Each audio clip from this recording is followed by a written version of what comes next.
आइए, आपका स्वागत है बिहार टॉपर्स की एक और नई वीडियो में। आज का जो विषय है ना वो थोड़ा अलग है। हमारी पहली स्लाइड देखते हैं। 2025 में पीएम मोदी को मिले अंतर्राष्ट्रीय पुरस्कार, मतलब वैश्विक पटल पर भारत का बढ़ता सम्मान। सही कहा। अक्सर लोग क्या सोचते हैं कि ये पुरस्कार बस एक औपचारिक फॉर्मेलिटी है, गले में पहना दिया एक मेडल और बस हो गया। हाँ, वही रस्मी मुलाकात टाइप का है ना। बिल्कुल। पर हकीकत में ये सिर्फ पदक नहीं है, ये एक्चुअली भारत की जो गहरी होती कूटनीतिक पहुंच है उसके ठोस प्रमाण हैं। तो चलिए सीधे अपने पहले पड़ाव पर चलते हैं। ओमान, वहाँ उन्हें ऑर्डर ऑफ ओमान मिला। मैंने पढ़ा तो मुझे लगा ये एक तरह से किसी वीआईपी क्लब का पास मिलने जैसा है। मिडिल ईस्ट के कूटनीतिक हलकों में एक वीआईपी पास। ये वीआईपी पास वाली बात आपने बिल्कुल सही पकड़ी, क्योंकि देखिए ओमान के साथ हमारा सिर्फ तेल का लेन देन नहीं है, वहाँ सेनाओं के बीच समझौते हैं, हमारे जहाज वहाँ रुकते हैं, तो ये बाकी अरब देशों को एक बहुत बड़ा सिग्नल जाता है। अच्छा, मतलब एक भरोसेमंद साथी होने का सिग्नल। और यही कूटनीतिक भरोसा हमें अफ्रीका में भी तो दिख रहा है ना। जैसे इथोपिया में जो द ग्रेट ऑनर निशान ऑफ इथोपिया मिला। हाँ, बिल्कुल। इथोपिया का सम्मान दर्शाता है कि हमारी जो स्वास्थ्य कूटनीति है या आर्थिक मदद है वो नए महाद्वीपों पर ठोस असर छोड़ रही है। सही बात है। अब अफ्रीका की बात हो ही रही है तो नमीबिया वाली स्लाइड पर आते हैं। ये थोड़ा अजीब लगा मुझे। Order of the most ancient Welwitschia mirabilis मतलब एक प्राचीन पौधे के नाम पर पुरस्कार। कूटनीति की दुनिया में इसका आखिर क्या संदेश बनेगा? देखिए, सुनने में भले ही अजीब लगे, पर ये जो पौधा है ना, वेलविचिया मिराबिलिस, ये रेगिस्तान के सबसे कठिन और रूखे माहौल में भी हजारों साल जिंदा रहता है। ओह, तो मतलब ये लचीलेपन का प्रतीक हुआ। एग्जैक्टली।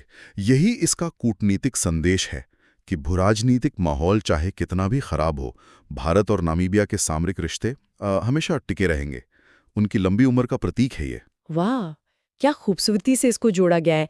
अब इस लचीलेपन को देखते हुए अगर हम अटलांटिक पार करके ब्राजील चलते हैं, वहाँ उन्हें Grand Collar of the National Order of the Southern Cross दिया गया।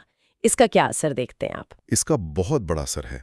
ब्राजील ग्लोबल साउथ का एक काफ़ी बड़ा नेता माना जाता है, तो जब ब्राजील अपना सबसे बड़ा सम्मान देता है तो वो एक तरह से भारत के बढ़ते प्रभाव क्षेत्र पर मोहर लगाता है। राइट, मतलब विकासशील देशों में हमारी आवाज़ अब सबसे ध्यान से सुनी जा रही है। जी, अंतर्राष्ट्रीय मंचों पर यह भारत का वर्चस्व और ताकत बढ़ाता है। और ये वर्चस्व सिर्फ नए रिश्तों तक सीमित नहीं लगता मुझे, क्योंकि अगर हम करीबियन में ट्रिनिडाड एवं टोबैगो का ऑर्डर ऑफ द रिपब्लिक देखें या पश्चिमी अफ्रीका में गाना का officer of the order of the star of गाना देखें, ये तो हमारी पुरानी जड़ों की वैश्विक स्वीकृति है ना। सही पकड़ा आपने। ये हमारे प्रवासी भारतीयों की ताकत को दर्शाता है। सदियों पहले जो भारतीय वहां गए वो आज उन देशों की राजनीति और अर्थव्यवस्था का अहम हिस्सा हैं। हाँ, वो एक ऐतिहासिक और कल्चरल कनेक्ट जो बन गया है वहाँ। एग्जैक्टली। और ये पुरस्कार उस ऐतिहासिक जुड़ेव को आज की कूटनीतिक पूंजी में तब्दील कर रहे हैं। राइट। तो अब यहाँ से यूरोप का रुख करते हैं। साइप्रस ने grand cross of the order of Makarios third से सम्मानित किया, पर इतनी दूरियों को नापने के बाद ना मुझे लगता है सीधे अपने पड़ोस में देखना ज्यादा जरूरी है। हाँ, पड़ोसी देशों के बिना कूटनीति अधूरी है। वही तो। श्रीलंका ने मित्र विभूषण दिया और मॉरिशस ने order of the star and की ऑफ द इंडियन ओशन दिया। और तो इन सभी बिखरे हुए बिंदुओं को हम आखिर जोड़ें कैसे? हमारी अगली स्लाइड जो एक ग्लोबल मैप पर एक वर्ष विश्वव्यापी सम्मान दिखाती है, वही इसका जवाब देती है। अगर इन सबको मैप पर एक साथ जोड़ा जाए ना, तो मुझे लगता है ये भारत की सफल विदेश नीति का एक चमकते हुए तारामंडल जैसा दिख रहा है। एकदम सही एनालॉजी दी आपने। और इस तारामंडल की चमक बताती है कि साउथ अमेरिका से लेकर हिंद महासागर तक महज एक ही वर्ष में भारत का ये कूटनीतिक प्रभाव कितना बढ़ गया है, और वो भी सिर्फ एक साल के अंदर।